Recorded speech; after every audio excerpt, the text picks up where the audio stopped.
자, 오늘은 마태복음 24장의 말씀을 가지고 우리 함께 예언의 말씀을 나눠보려고 합니다. 여러분, 오늘 말씀에서 우리가 꼭 봐야 될 것이 성경의 예언의 시점입니다. 우리 성경을 보게 되면 많은 예언들이 등장을 하게 되는데 이 예언들이 가리키는 지점이 있어요. 그런데 예언이 가리키는 지점에 대해서 우리가 확실한 이해를 갖고 있지 못하게 되면은 성경을 좀 혼란스럽게 해석할 수 있고, 이것을 해석하는 사람들 때문에 우리의 마음도 우리의 믿음도 혼란스럽고 흔들리기 마련입니다. 특별히 성경에서 나오는 예언들을 가만히 보게 되면은 예언에게는 예언의 스펙트럼, 이렇게 쫙 벌어지는 그 스펙트럼에 대한 이해가 무엇보다도 필요해요. 첫째로 이 성경에서 어떤 예언이 주어지게 될 때, 그리고 그것이 어떤 종말적인 예언을 가리키게 될 때는 항상 나를 가리키는 걸 알아야 돼요. 그 당대, 이 말씀이 주어지는 그 세대를 먼저 가리킨다는 것을 우리가 기억할 필요가 있어요. 그리고 또 하나는 이 말씀과 예언이 주어지게 될 때 그 당대에 있는 사람들에게 이 말씀이 향하기도 하지만, 그러나 저기 미래적인 종말론적인 그 시대를 살아가는 사람들에게도 똑같이 이 말씀의 스펙트럼이 멈추지 않고 비춰진다는 사실을 늘 기억하고 있어야 돼요.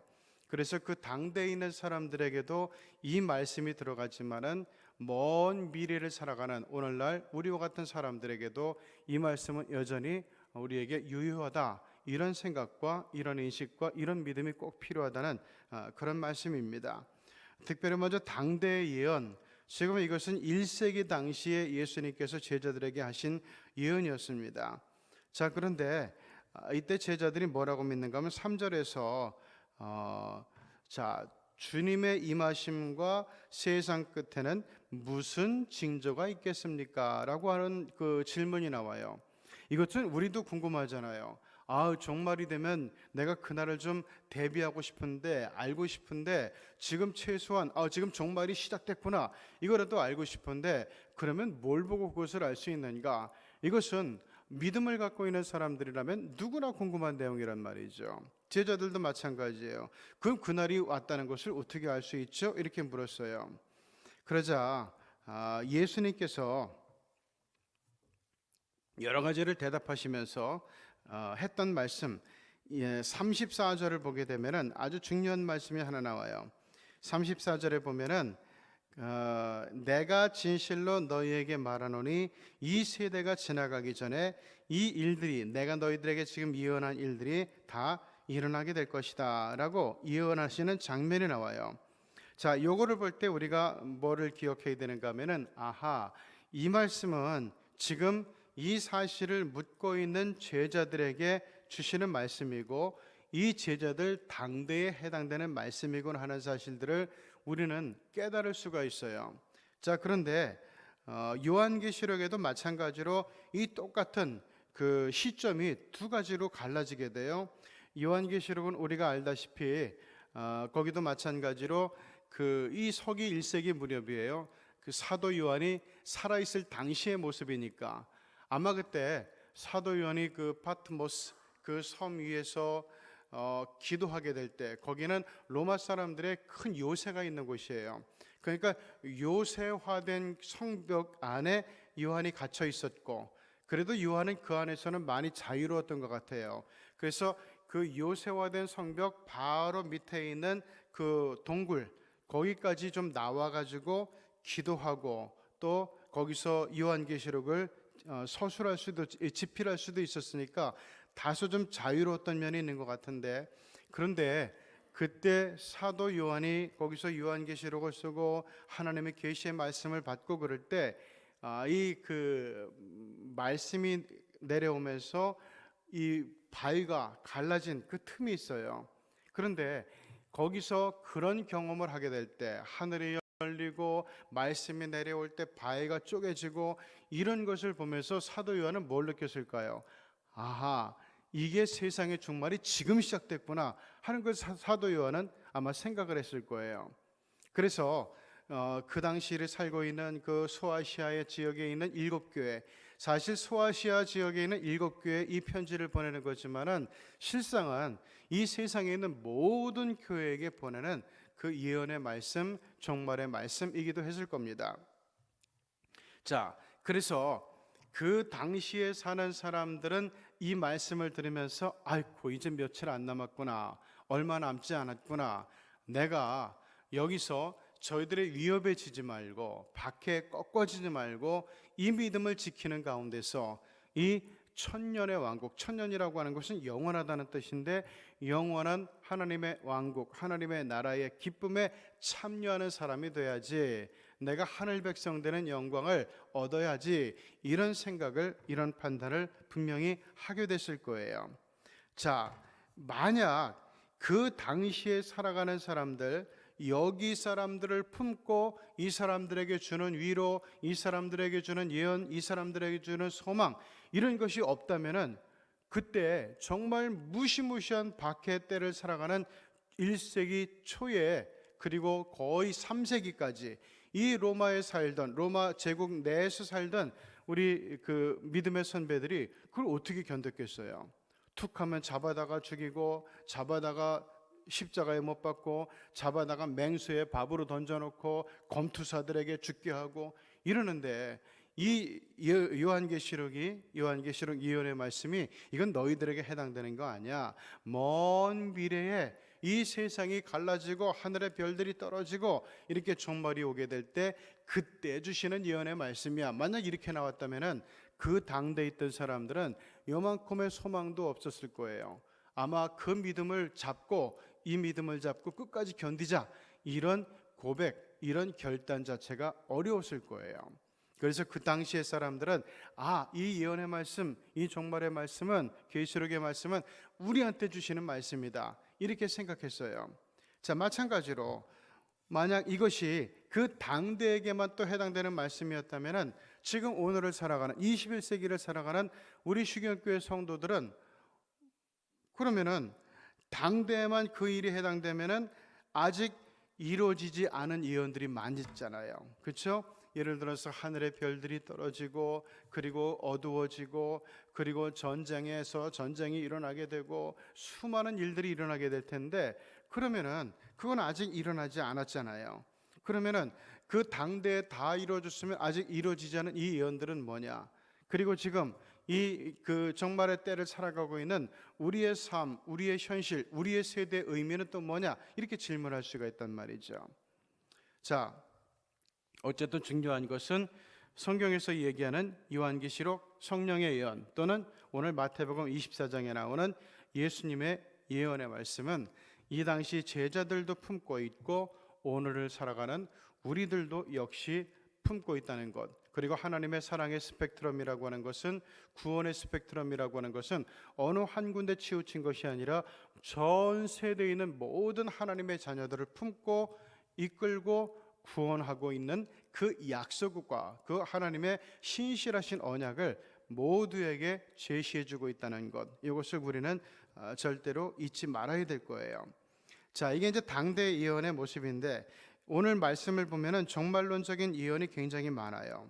그래서 성경의 예언의 스펙트럼은 그 당대 시간부터 미래 종말의 시간, 우리뿐만 아니라 우리 다음 세대까지를 모두 다 포함하는 거라고 생각해야 되는데, 그래서 이 말씀을 들으면서 누구나 경계하고 누구나 신실한 신앙 안에 근신하며 머물러야 된다는 그런 뜻과 의미를 지니고 있어요.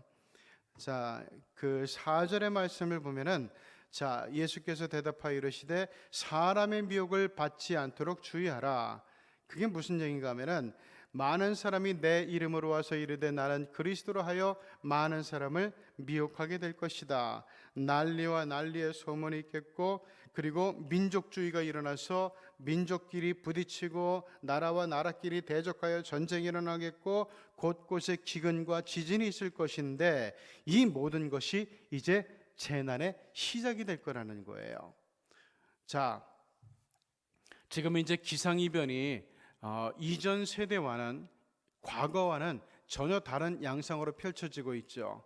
이제 그 시베리아에도 갑자기 30도가 넘나드는 폭염이 쏟아지고 있고, 그런가 하면 갑자기 우박이 떨어지고 또 눈이 내리고, 미국의 플로리다 같은 경우는 거기는 굉장히 무더운 곳임에도 불구하고 한파가 몰아닥치기도 하고, 그리고 무섭게 정말 그 빗줄기가 퍼붓기도 하고, 그러니까 제일 살기 좋은 곳이 미국 사람들은 그 샌디에이고라든가 플로리다 그 지역인데, 거기가 지금 기상이변으로 거의 쑥대밭이 될 정도의 그런 위기를 겪고 있단 말이죠.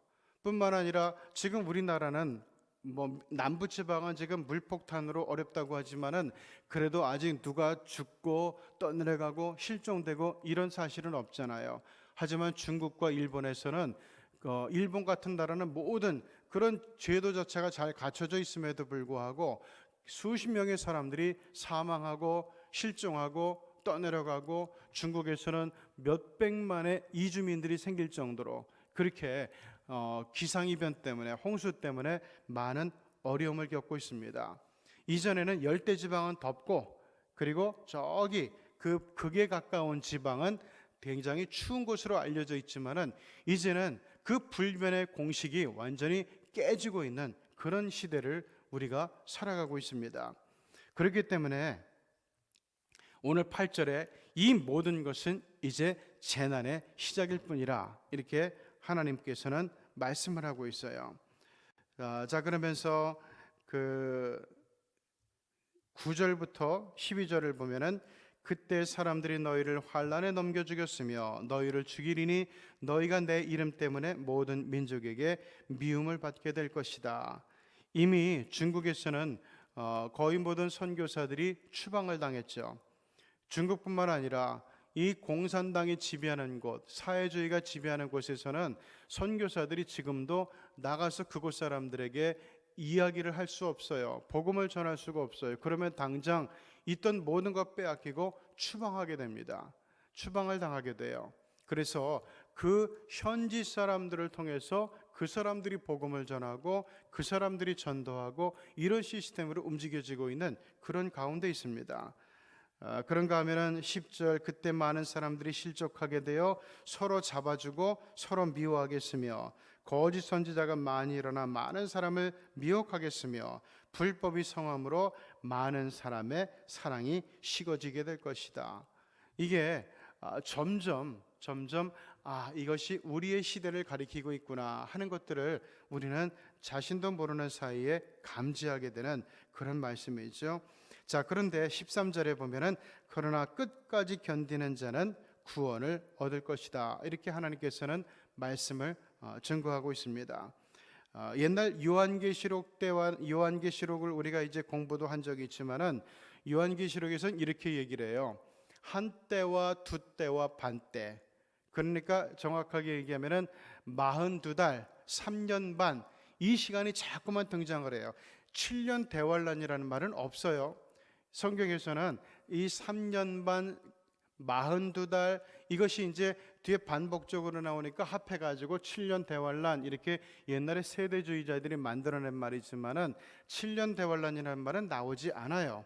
근데 이 3년 반의 시간은 왜 이렇게 중요한가 하면은, 다니엘도 이것을 얘기했지만은 이 중간산 시대, 헬라 시대에 그 안티오쿠스 에피파네스 4세가 다스릴 무렵에 이 헬라 제국이 예루살렘을 점령을 했어요. 자, 그런데 이 예루살렘의 유대인들은 어느 민족이 점령하고 지배하려고 할 때 이렇게 녹록하지가 않아요. 원래 그 자존심도 강한 민족이고 또 어떻게 보면 교만한 민족이기도 하고, 그래서 우월감으로 똘똘 뭉쳐 있기 때문에 누가 와서 지배하려고 하면 그 쉽지가 않아요. 툭 가면 반란이 일어나고 독립전쟁이 일어나고 그래요. 이게 이제 계속되니까 그때 안티오쿠스 에피파네스 4세가 아주 무섭게 유대인들을 다스리기 시작하고, 그리고 압제하기 시작해요. 그리고 일부에서는 학살을 시작하게 됩니다. 그래도 이 폭동의 기미가 진정되지 않으니까 유대인들의 심장부를 쳐가지고 아주 유대인들의 길을 꺾으려고 했던 게 바로 이 유대 성전, 예루살렘 성전을 초토화시키는 것이었어요.